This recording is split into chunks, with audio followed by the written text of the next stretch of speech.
Hey, how you guys doing today? This is me again. They call me Kraken, and this is Liberty Woodworks. Right now what we're doing is we're making a two-part cheese board right here, and we're about to drill this hole. This is a centering hole jig that I got off Amazon. It was $39, I think. Wasn't too terribly expensive, and it's been a real big help up until recently. I just got this a week or so ago, and the first time I used it was the other day on the table I was building. But up until then, I've been using, where did it go? This one over here. I've been using this one, and this is called the Drill Block by Milescraft. I don't like it. I really don't. One of the reasons is because a lot of the times when I use this, it's on something like this right here. As a matter of fact, that's what I got this one for, is for doing holes in here for my cheese boards. And this, you can't really hold it in place because it doesn't stay steady unless you're working on something flat like this. Now, if you're working on something flat like this, it's cool. But when you're working on an end like this, it's not so much. You got to clamp it down. It's really difficult to work with.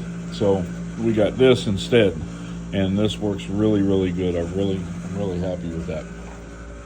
So let me just kind of give a quick introduction. We're going to break this up into videos. This series is called Backyard Builder, and essentially what it is showing you how to do quality woodwork, or helping you do quality woodwork without all of the expensive tools. Now, with that being said, I do have a DeWalt planer outside, and the DeWalt planer I got off Facebook Marketplace for $200. So I don't necessarily consider it a high-end tool. I have a table saw outside. The table saw was $279 on sale from Lowe's. It's a really good table saw. I really like it. It does everything I need it to do. It performs very well, but at the same time, it's not a high-end table saw. It's something that's well within any beginner woodworker's budget, or if you're not a beginner, it's still well within your budget if you can't afford it. You can see that my shop has a dirt floor. I don't have a real expensive shop. This is something that I built myself. Essentially what this is a big carport with two sides. It's 18 by 20, and it's just a carport. That's all it is. It's got two sides. You see the back wall is framed out. It's not even completely insulated yet. That side over there is not insulated. This side's insulated, but we don't have anything on the walls. This wall is insulated, but we haven't gone across the roof yet. This wall is framed out, but it's not insulated. So we bought the carport open on the front and the back, and then I framed all this out and built it up. I brought a bunch of rock in here, laid the rock down, and hey, that's it. That's what I got. Not a whole lot of room in here, but there's enough room for me to do what I need. So we're building a cheese board right now, and if you've watched any of my other videos, you may have already seen me explain this. This is going to be a two-part board. It's going to go together like so. The first thing that we're going to do here is we're cutting the hole in this cheese groove right here. Once we have that hole and cheese groove cut, then we're going to glue these two pieces together, and we're going to use this router right here, which is a Chicago Electric router from Harbor Freight. It's very cheap, about 39 bucks. We're going to use this router, and we're going to use this template from Crafted Elements, and this template will be my guide so that I can cut my holes in here. And I don't know if we're going to be able to show you the whole process because I don't really have a lot of filming equipment. I don't have anywhere to really put my phone and stage my phone while I'm doing anything. So best as possible, we'll just have to show you the process when we're done. I've got a flattening bit in here right now. I have a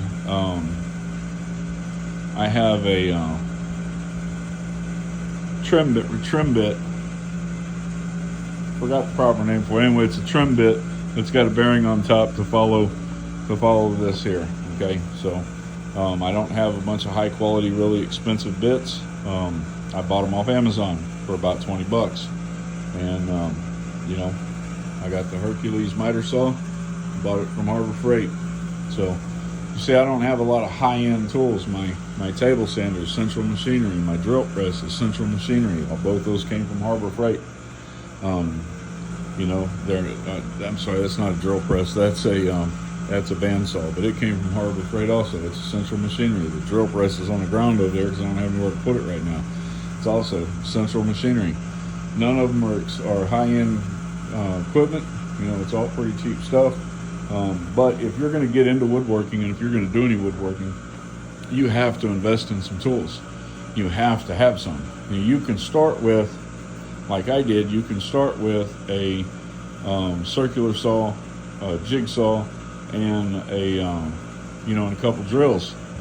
But eventually, if you're gonna do this stuff, you're gonna have to get the tools to do it with. But you don't have to buy high-end, really expensive tools. Anyway, we'll catch you guys here in a minute. I've got to go get this other router bit. We got to change it out, and then we've got to start working on this. We've got 3 projects we're working on right here, and we'll get this taken care of. By the way, this is the drill bit that I'm using right here. It's a 1/4 inch wood drill bit. It came from Harbor Freight. It is part of the sets over there. It's a Warrior brand set. It's not high quality. It's not going to last very long either. But you know, when it gives up the ghost, I'll throw it away and buy another set. You know, the whole set's like 20, 30 bucks. So no big deal. All right, we'll catch you guys here in a little bit. We've got our hole drilled in here, and we've got a test fit going, and it looks like it's close. I don't think it's quite there yet. I think we still need to go a little bit further in, but I don't want to go too much further in. So what I may need to do is I may need to change the location of my groove right here because when we tighten down the wire, it's going to pull this straight a little bit, but not a lot. And we don't want to, we've got a little bit of room. Give me a second here. Yeah, we're about bottomed out. So we got a little bit of room left. We can go maybe a much further. And that's honestly about it. The problem is that the height for this and the height for this are different by about that much. And this is the guide that I've been using, so my tape on the drill bit was set for this guide. This set for this guide, not for this one. And I've kind of got to figure out where I'm at with this one. So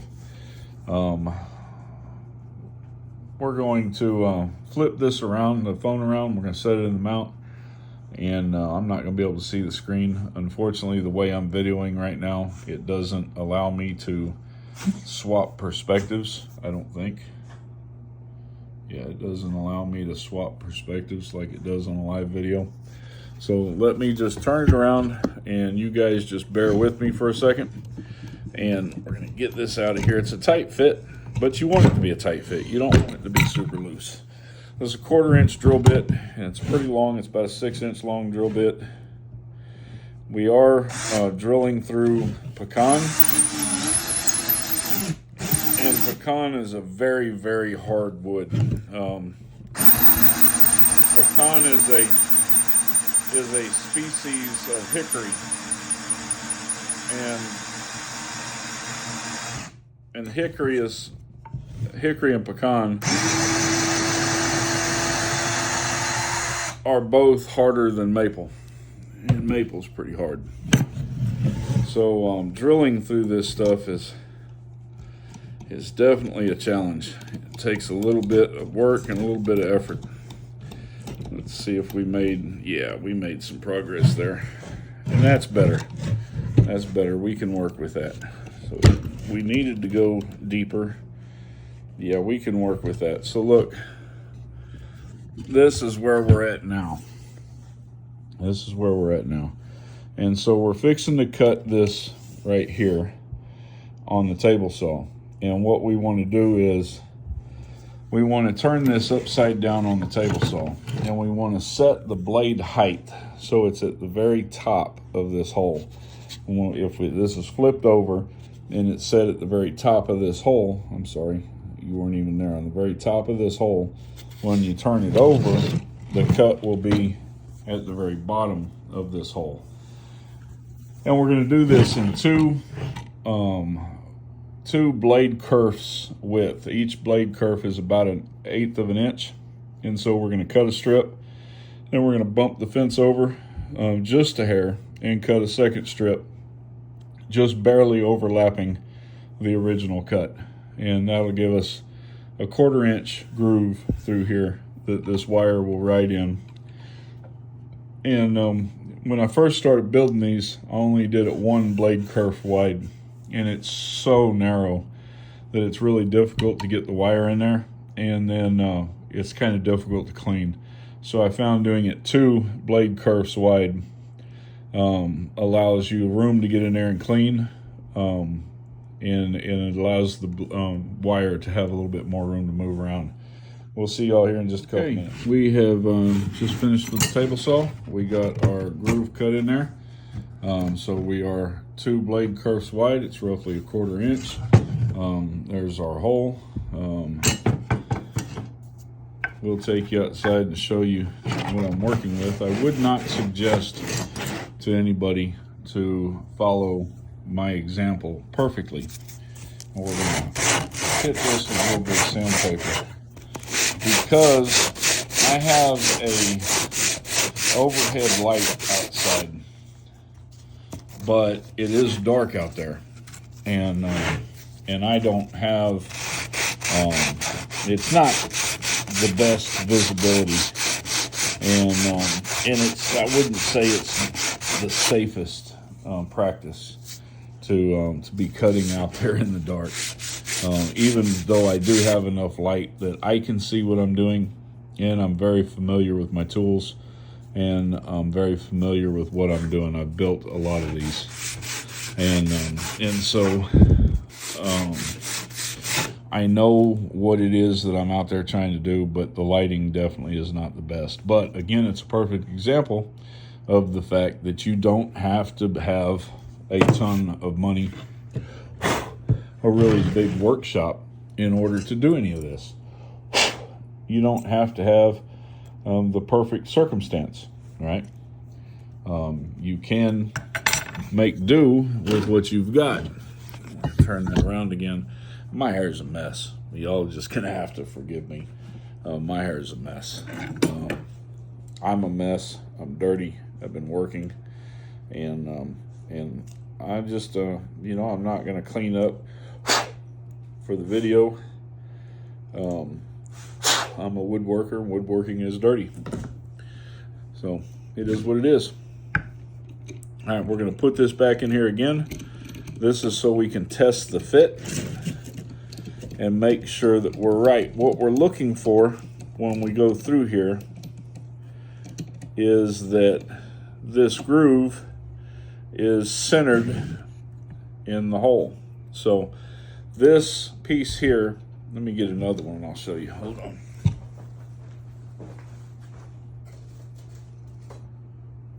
All right, the cheese slicer handle has got this groove in it right here, right?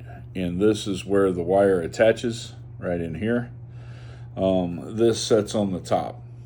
So this piece is where the wire slides in, and it kind of locks into that spot. And when you turn it this way, it kind of locks it in. It can't get out because the wood's underneath of it. You want this slot right here to be in the center of this groove. And this is where we are. So let's see. So you see that slot is in the center of that groove. And if we were to turn this way, which is what we're going to do when we load it, you see that big hole? That's where the wire goes into. And then as it turns, as you pull it up to cut with it, the wire goes this way, the hole goes onto the bottom. And this is essentially how you build a cheese board. So this is, let's see. This one is, come on. This one is 5 5/8, give or take, roughly 5 5/8 in width, maybe just a hair over that. And then what we're going to do now that we have this is we are going to glue these two pieces together, just like that. Those are going to get glued together, and then this is where my cheese groove is, right? And then so when I load it, when I put the slicer in it, this is going to be glued up right here, and we're going to be able to turn it this way, right? Get to that groove, set the wire in there, turn it back around, lock it into that groove, and then connect it to this piece up here. And I get this cheese slicer hardware off of eBay. There's a guy on eBay that sells them in packs of 5 for $37, something like that. Comes out to somewhere right around $7 a piece for these. I like them because they're chrome. The whole thing is steel. They're not plastic like some of the other ones out there. So I prefer these. It's just my preference. All right. So what we're going to do is we're going to go ahead and glue this together. I'm going to do a little bit more sanding on this inside right here. We're going to glue it together. We're going to get it tied down, and then we're going to move over to our next project. So see you all here shortly. Just real quick before I put this together, we're going to get a little bit of squeeze out on here, but I want as little squeeze out as possible in that groove. I'm going to have to clean it up, and I know there's going to be some, but we want as little as possible. So we're not going to put a ton of clamping pressure on this. We're just going to put enough to get squeeze out, and we're going to hope that we don't have very much in this hole, because if we get anything in that hole, we have to clean it out. So anyway, hold on. Okay, you know, I have to apologize for this noise in the background. That's a refrigerator over there. It's making all that noise, and I really need to pull it out and find out what's going on with it. But we have our clamp here, so there's a couple things. We got a little bit of squeeze out. We wiped it up a little bit with my finger, and but we did not get, I don't know if you can see in there, but all we got was like a little drop of squeeze out. So I'm going to get this shop cloth down in here if I can, and doesn't look like I'm going to be able to do it like that. So what we're going to do is we're going to get this little bitty screwdriver right here, and figure out my phone mount went over here. We'll set that down. I'll turn you guys around here. Hopefully you can see, or at least get an idea of what I'm doing. And we're going to use this screwdriver to push this shop rag down in this hole and try to get up what little bit of squeeze out we got in there. We want to get that out of there before it dries, because if it dries in there, it's going to be, there's not much room to work with, and it'll be a lot harder to clean up and get it out of there. All right, we're good. So I haven't even looked at it yet, but I know we're good. Let's take a look at it. Yeah, we're good. So by doing that, we got the squeeze out down. I mean, there may be just a, see if it'll focus, just a little bit in there. We did get quite a bit of squeeze out on the bottom. So we move this again, and I need 2 hands to do this. So what we're going to do is we're going to flip this over. Flip it over like so. And I already cleaned up some of this again with my finger, which probably lost a little bit of my video. I hit the wrong button, it stopped recording. My apologies. We'll go through this here again in a minute. Let me set this down, and then we'll explain to you what we did, because I just lost about 10-15 minutes worth of video. Hey, you know, I've I've done thousands of videos. Doing the video thing isn't new to me. I've done thousands of videos, but I've done those when I had a trucking company and I was out over the road trucking. So I never did videos in segments like this to put them together later on. So that is a little bit new to me.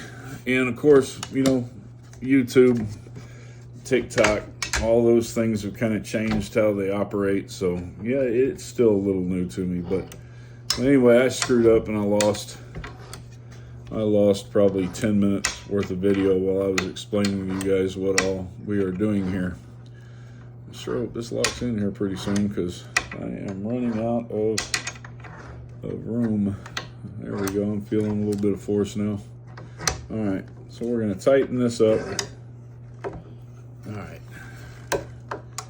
Tighten that up, and I'll explain to you why we're doing this like this here in just a second. I don't necessarily need these clamps on this side to apply any real pressure for the glue up. That's not what I need. What I need is to have opposing forces here, right? So that I don't end up with a bow in my board. And so you want clamps top and bottom, and you want your pressure point to be on opposite ends. So we have 3 clamps on the far side over there. We have 1 clamp on this side. We have 2 clamps on this side over here. And the object there is that even with the call boards in place, without putting pressure on the top and the bottom, you can create a situation that causes your board to warp a little bit. And we don't want it to warp because we do not want to send this through the planer again. One of the reasons we don't want to send it through the planer is because it has this groove cut into it. And with this groove cut into it, the planer can catch that groove and it can create a bigger problem for us. And we don't want that to happen. So whatever we do to this from here on out is going to be done with a sander. And hopefully we won't have to do anything. Hopefully it'll be perfectly flat. So this is what we've done. We've got clamping force on this side, and we've got clamping force on that side. We have clamping force on the bottom. We have clamping force on the top. This should keep the board perfectly straight, right? We have call boards on both ends because we only have 1 glue joint in this part. Everything else was already previously glued up. We only used 1 clamp, all right? So on each side. And that clamp only needs to be on the glue line. But we do want those clamps to be tight because those are what, these 2 clamps, your call boards, are what keeps your level perfectly even. Like you can't even feel a ridge right here. It's that even, and that's how we want it. We have wax paper underneath the call boards, top and bottom. Okay, top and bottom. We have wax paper underneath of it. That wax paper will not stick to the glue, or the glue will not stick to the wax paper. So when this thing dries, we'll just be able to pull this off, okay? Wax paper or parchment paper, either one will do the same thing. Either one works. I'm using wax paper right now because I'm out of parchment paper. I was using parchment paper, but I'm out. So we had more squeeze out on the bottom than we had on the top. I've already cleaned this up once, but with these other boards put on here, it's gotten us to where we need to clean it again. I want to clean this before it dries and get this off of here. We are going to hit this with a sander, so you know that'll be fine. We're going to hit it with a sander. It'll get rid of whatever glue is up on here, and if there are any areas that aren't perfectly flat, well, like there's a tiny little ridge right here. It's not much of one. You can barely feel it, but there is a tiny little ridge right there. So we'll hit that with the sander. It'll level everything out. and there's a tiny little ridge right here, just enough to catch the finger on, but not enough to really create a problem. We'll get all that with sanding. So I explained this a minute ago when I thought I was recording, but I wasn't. These are all Pittsburgh brand 24-inch clamps. They're bar clamps. I don't remember the cost offhand. I think they're around $11, somewhere right around $11. They're probably the cheapest clamps you're going to be able to buy. They are not super high quality clamps, but they do the job. You'll see on this one there's a little bit of twisting right here, and this head is kind of twisted over. Same with this one. There's a little bit of twisting on this one, and the head is over. It's fine. They'll go back into their shape when I unclamp them. This one right here has a board in the middle of it. This is a furring strip. A furring strip from Home Depot or Lowe's is just a 1x3 piece of board. And what I do is I cut them down so that they fit tightly inside of here. And I just haven't done these other 4 yet. You know, I haven't gotten around to it. I've had too many other things going on. And what this does is it keeps it from any twisting. So you'll see where this one is twisted a little bit right here, and then the top is kind of cantilevered over. Same with this one right here. But this one is not. This one's perfectly straight. Because adding this strip in the middle of it drastically increases the strength of this clamp. So for the cost of a 8-foot furring strip, you can do, I think you can get 2 strips out of a 3-inch. So you cut your furring strip in half down to, I don't even think this is 1.5 inches. It's maybe like 1 1/4. You cut it, you rip it lengthwise, and then you've got 8 feet. So you can get 4 of these out of 8 feet. You could do 8 of these boards with 1 furring strip. You know, it's going to be what, $5, $6, something like that.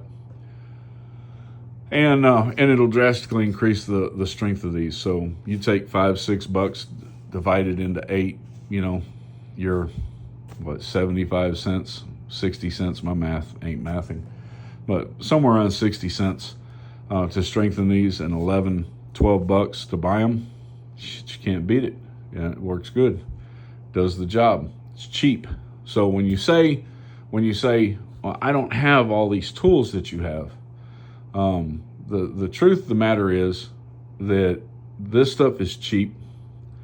It does the job. It may not be a top of the line, high dollar, clamp that you get from Woodcraft or Rockler or anything like that, but it does the job. It does what you need it to do. It doesn't cost a lot of money, and you don't have to buy them. You buy 2 or 3 of these at a time.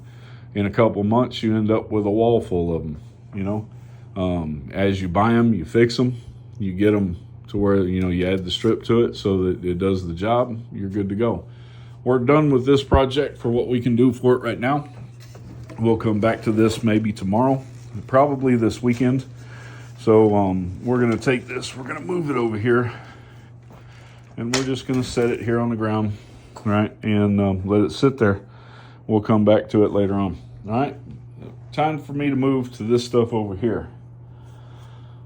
All right, we'll catch you guys a little bit later on. We're going to go ahead and edit this video, put all this stuff together, get it loaded up on YouTube, and then we'll do another video for the next project. All right, y'all take care. Catch you later on.